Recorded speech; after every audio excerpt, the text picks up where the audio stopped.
السلام عليكم ورحمة الله وبركاته.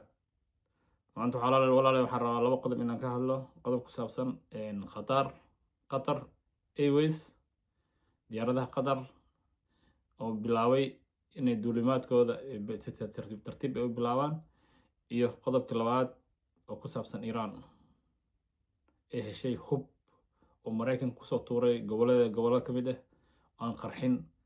Labaas qodob inaan ka hadlo.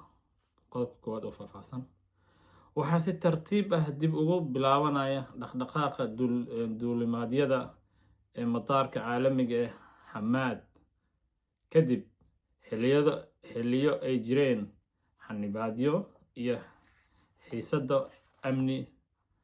Hay'adaha dowladda rayidka ayaa sheegay in duulimaadyadaasi si qorsheysan dib loogu bilaabayo, iyadoo mudnaanta la siinayo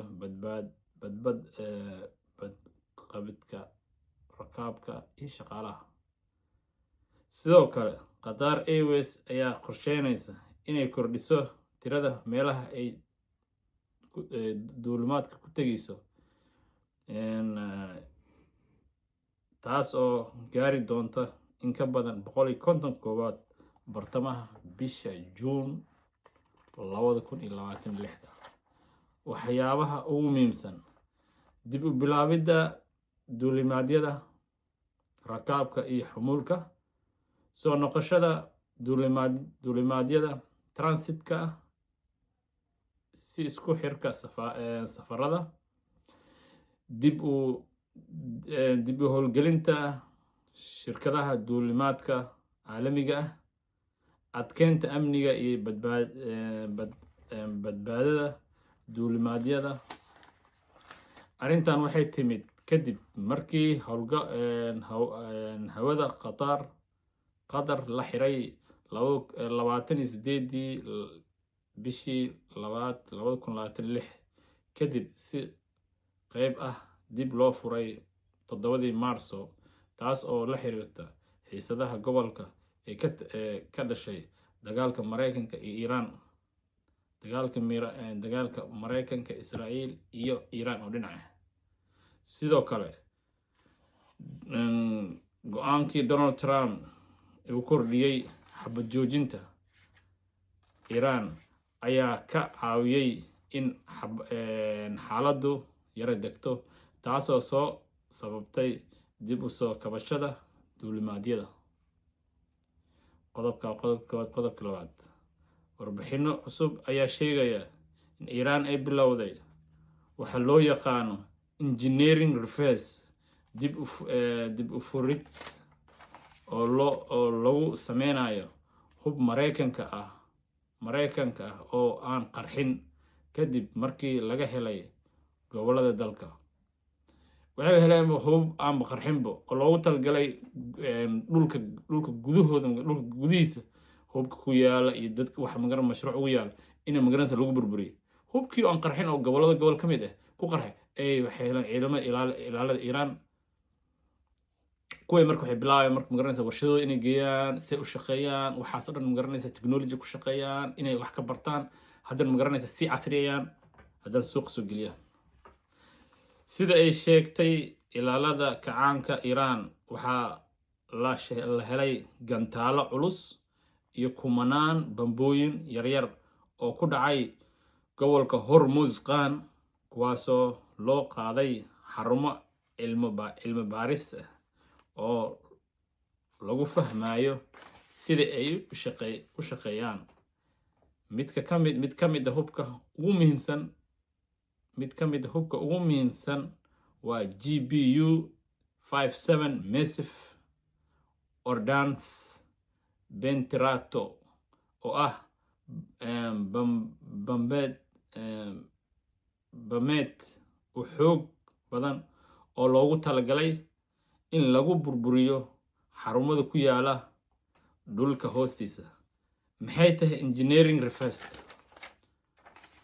Waa hab lagu furo hubka, lagu barto sida uu u dhisan yahay, lagu fahmo nidaamyada hagista iyo tiknoolajiyada, kadibna lagu sameeyo nuqul ama lagu horumariyo hub la mid ah. hubkii la furayaa waa la baraya si u shaqeeya, technology ku shaqeeya la ogaanaya, si u shaqeeya la ogaanaya, waa la baaraya kadib hubkii waxa lagu daraya fikrad kale oo magaranaysa oo la mid ah ama ka fiican ka casirsan ayaa lagu daraya kiyo marka wuxuu noqonaya khatar ah.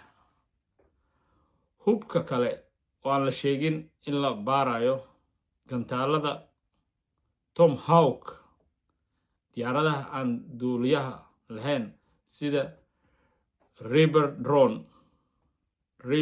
drone, gantaalada fog ee JASSM, isbeddelka dagaalka.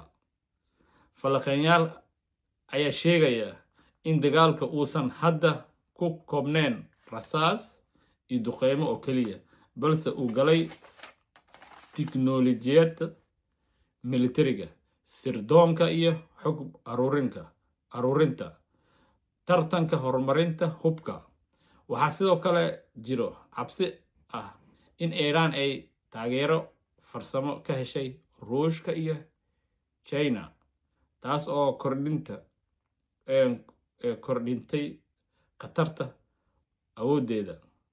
xaaladda hadda jirta oo taagan, inkasta oo weerar culus la qaaday, haddana Iran weli waxay haysataa qayb weyn oo ka mid ah gantaaladeeda iyo droneskeeda, kuwaas oo khatar ah marinka biyoodka Hormuz, biyoodka muhiimka ee sida Hormuz.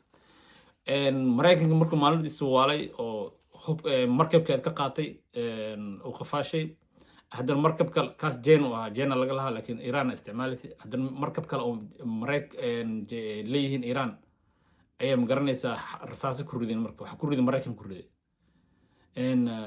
markii waxay wacdeen magaranaysaa ciidamada ilaalada al-Harsul Thawri, ciidamada ilaalada kacaanka ay wacdeen markabkii wacaya, waxay wacayaan ciidamada. markii waxa loo soo diray drone loo soo diray, ciidamadii Mareykanka waxa rasaas ku riday dabaday jeediyay. marka walaalayaal waxaan rabay inaan magaranaysaa intaas igu soo koobo. Iran ma loo geli karo, waxaa taageero satellite ka taageero China, Ruushka wuu taageeraa, wax say tahay sidii waxaa tusaale ahaan oo kale markii Afghanistan oo kale ay la dagaaleen, Ruushka la dagaaleen, iyagaa taageero siinay, Mareykan taageero siinay. ayaan sidoo kale waxay siinaysaa hub, waxay usoo diro hataa khubra usoo diro, waxay u sameynayaan nuclearka u sameynayaan total official. Israa'iil way ogta, Mareykan way og, waxay dhaheen meeshan wuxuu dhahay Ruushka meeshaas hataaban saraakiisha ku jirto, maxayna sameynayaan nuclearka horumarinayaan, inuu nuclear u sameeyaan rabaan, saas loogu soo diro, wax loogu soo diro. marka walaalahay wixii kusoo kordho qodobkaas, labadan qodob aan hadda inala wadaagay oo arkayna dee walaalahay naga dhisa dee salcala. السلام عليكم ورحمة الله.